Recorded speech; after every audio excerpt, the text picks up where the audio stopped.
L'invité de la matinale.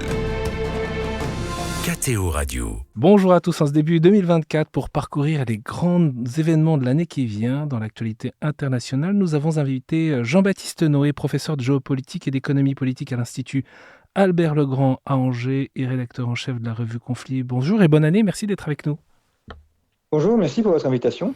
L'année 2024, on le voit bien, débute dans l'inquiétude mondiale des conflits armés, autant au Moyen-Orient, en Ukraine, aux portes de l'Europe, sur le continent africain également.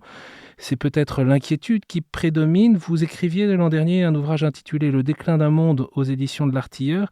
C'est la fragmentation du monde, la fin de la puissance du monopole occidental avec la multiplication des champs de bataille. Quel nouveau monde émerge au milieu de tout ça ? Et on voit que 2023 a confirmé cela avec une multiplication des conflits. Alors l'Ukraine, Gaza, Israël, des conflits oubliés au niveau européen, mais qui sont extrêmement importants. Je pense notamment au Yémen, également les tensions en Somalie et en Éthiopie. Donc on a un monde qui se fragmente et dans lequel les Européens, les occidentaux au sens large, n'ont plus vraiment de prise et n'arrivent plus à imposer la paix ou à permettre un dénouement pacifique. Et toutes ces tensions qui sont localisées finissent par créer ce que Pape François appelle d'ailleurs très justement une guerre mondiale par morceaux, où on voit que même si on a des conflits localisés, ils ont tous des incidences importantes au niveau mondial. Alors pour éviter peut-être la montée des peurs et des inquiétudes qui peuvent parfois être sans fondement, il s'agit de comprendre les raisons de ces conflits. Qu'est-ce que vous pourriez nous dire de l'explication de la multiplication de ces conflits régionaux ? Alors ça va dépendre vraiment de chaque conflit. Chacun a sa spécificité et son histoire. Le conflit Israël-Gaza est vieux conflit qui dure depuis quasiment 1948. Donc là, c'est vraiment un élément spécifique. On a ensuite des conflits qui sont des rivalités internes. Je pense par exemple au Yémen, avec l'affrontement avec des populations internes pour le contrôle du pouvoir. Et le Yémen, le Mali, là, ce sont des conflits qui sont beaucoup plus difficiles à résoudre. Ce que l'on voit en revanche, c'est qu'il y a moins de conflits entre nations et plutôt des conflits internes. Alors il y a le conflit Ukraine-Russie qui est un cas à part, mais il y a moins de conflits entre nations et on peut aussi constater, malgré tout, pour ce début d'année, apporter un élément positif, il y a aussi beaucoup de conflits qui sont évités ou qui ont trouvé des résolutions. Par exemple, en Amérique latine, il y avait des très fortes tensions il y a encore une 15-20 ans entre le Chili et l'Argentine qui maintenant se sont tus. On le voit aussi Chine-Taïwan. Certes, la Chine souhaite récupérer Taïwan, mais on voit quand même qu'un risque d'invasion militaire est peu probable. Et également des tensions entre l'Inde et le Pakistan qui, tout en restant assez fortes, sont quand même moins importantes qu'elles n'étaient il y a quelques années. Rien de nouveau du côté de la Corée du Nord, par exemple, qu'on cite souvent du fait de ces essais d'armement nucléaire ou de tir de missiles ? Alors la Corée du Nord continue à s'agiter et à faire des essais qui sont effectivement un peu inquiétants, mais on reste dans le cercle défini par la Corée du Nord elle-même. La Corée du Nord est dépendante de la Chine sur beaucoup d'éléments, notamment pour sa survie alimentaire. Donc ils ne feront rien sans l'accord des Chinois, et comme les Chinois n'ont aucune envie qu'il y ait un conflit nucléaire dans la région, pour l'instant on reste dans une tension qui est malgré tout contrôlée.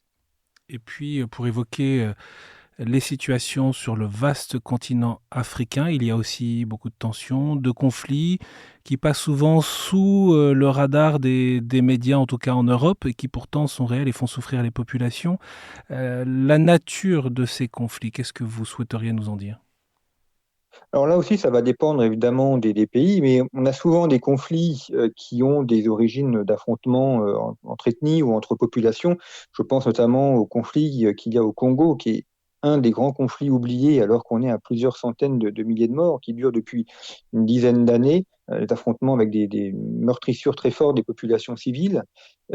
Tensions aussi au Mali contre les Peuls et les Touaregs. On voit également des zones où des pacifications sont en cours. Je pense par exemple au Mozambique, où la question djihadiste, qui était très prégnante il y a encore 2-3 ans, semble pour l'instant assez contenue. Et puis le Tchad, qui aujourd'hui est un pays qui demeure assez stable, en tout cas plus stable que ses voisins. Vous parlez pas, Jean-Baptiste Noé, de la poussée islamiste dans l'ensemble de l'Afrique subsaharienne, dans la Corne de l'Afrique ? Alors ça, c'est une vieille question et un vieux débat, parce que pour ma part, je ne mettrai pas ça sur le compte de l'islam. L'islam ou le djihadisme en tant que tel est plus un prétexte que la cause première. Les causes premières sont plutôt des rivalités entre populations, ou alors tout simplement la volonté de contrôler un territoire parce qu'il y a des richesses, parce que c'est un point d'eau, parce que c'est un point de passage. Et bien souvent, l'islam ou le djihadisme sont utilisés comme un vernis un peu présentable. Donc oui, il y a des mouvements djihadistes, mais qui sont en réalité très souvent, et dans la plupart des cas, plutôt des mouvements de rapine, de captation des richesses, avant d'être des mouvements véritablement djihadistes. Vous attachez, Jean-Baptiste Noé, vous l'avez dit tout à l'heure, à pouvoir aussi voir les choses positives, celles qui vont dans le bon sens. Concernant le continent africain, est-ce qu'il y a des situations qui retiennent votre attention? Alors pour moi, un des pays importants à suivre en 2024, ça va être le Tchad, parce que l'ancien dirigeant du Tchad, Idriss Déby, est mort au combat il y a 2 ans maintenant. Il y a une transition qui est en cours et qui aboutira à une élection. La date n'a pas encore été fixée, mais il y aura une élection en 2024 pour finaliser la transition. Et alors qu'on pouvait avoir des craintes sur le fait que le pays pouvait soit s'embraser, soit être démantelé, voire aboutir à une dictature militaire très virulente.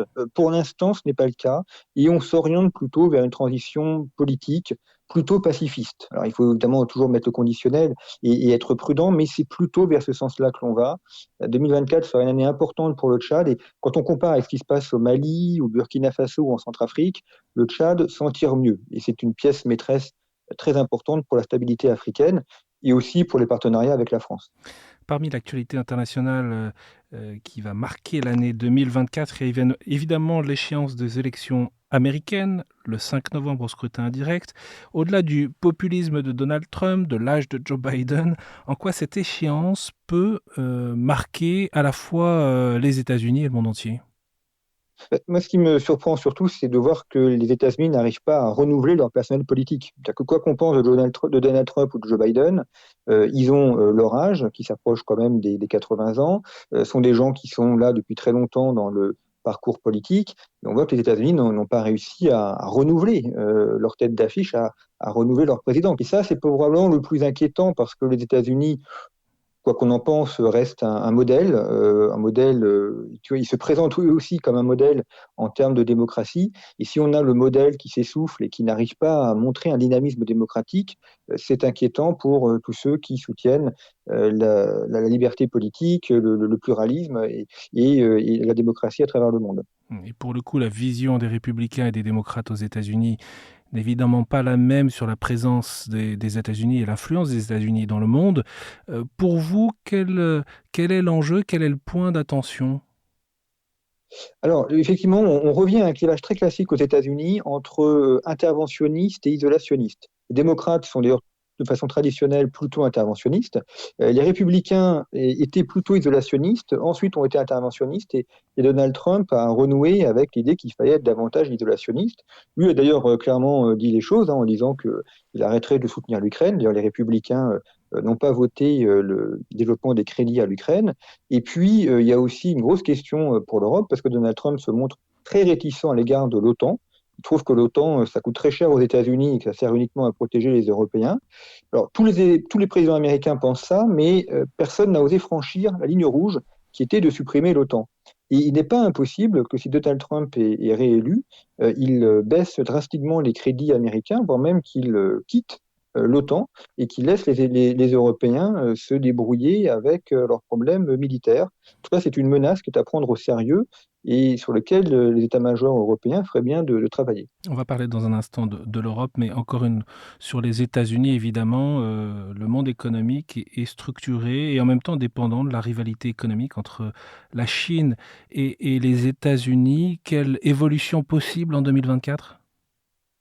Alors, ce qui m'a marqué en 2023 et qui va probablement se poursuivre en 2024, c'est la guerre des monnaies que se livrent États-Unis et Chine. C'est un élément qui est très important parce que la monnaie, c'est ce qui permet l'échange, et donc la monnaie est à la fois le symbole de la puissance et un outil, un élément de la puissance.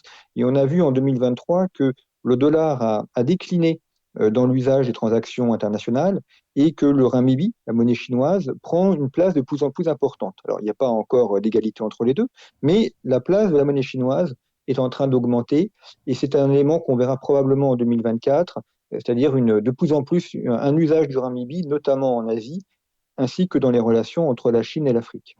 L'ordre occidental est contesté par l'Asie, c'est l'un des points que vous avez développé dans l'ouvrage que je citais tout à l'heure. Il l'est aussi à Moscou, où il y a une élection présidentielle en mars 2024 pour la Russie. Ça peut changer la donne?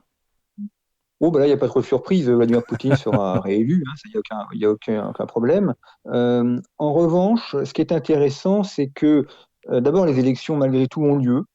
Il aurait très bien pu ne pas les faire. Donc ça veut dire que malgré tout, il s'astreint à un vernis démocratique. Donc même si il ne respecte pas la règle du jeu, ça montre quand même qu'il y a une importance à sauvegarder les apparences.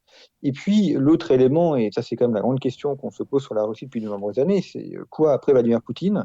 Il a quand même son âge, et donc pour l'instant la question n'est pas posée, mais ça sera peut-être aussi un enjeu un peu sous-entendu de cette présidentielle, qui sera de préparer la suite. Ça sera très intéressant de voir qui il va nommer comme Premier ministre, et également quel sera son entourage dans cette campagne, parce qu'on aura peut-être là un de ses successeurs.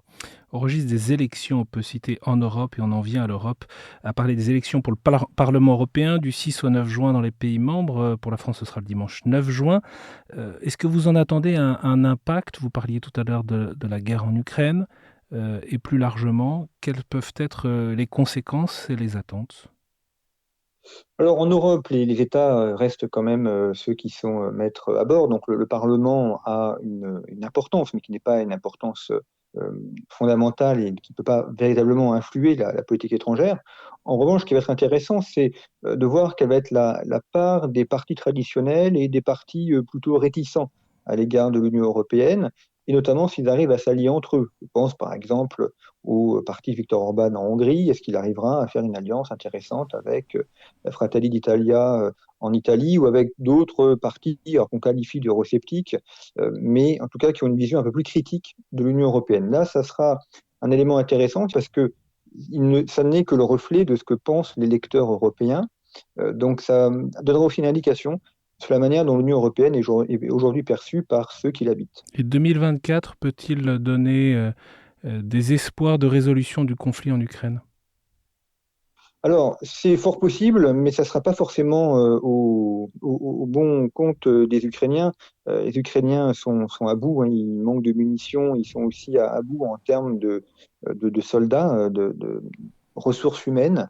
La Russie en face a beaucoup plus de réserves. Donc, il est tout à fait possible, et là encore, j'émets des hypothèses, hein, mais qu'on trouve une résolution, parce que l'Ukraine n'a pas les moyens de récupérer les territoires contrôlés par la Russie. C'est quand même près de 20% du territoire ukrainien. Donc, une résolution d'une manière ou d'une autre est probablement tout à fait possible en 2024, avec une occupation d'une grande partie de l'Ukraine par la Russie, ce qui ouvrira ensuite de très très gros défis. Et là, ça va être très compliqué à résoudre pour les Ukrainiens. Il leur faudra un soutien fort de l'Europe. C'est la question de la reconstruction.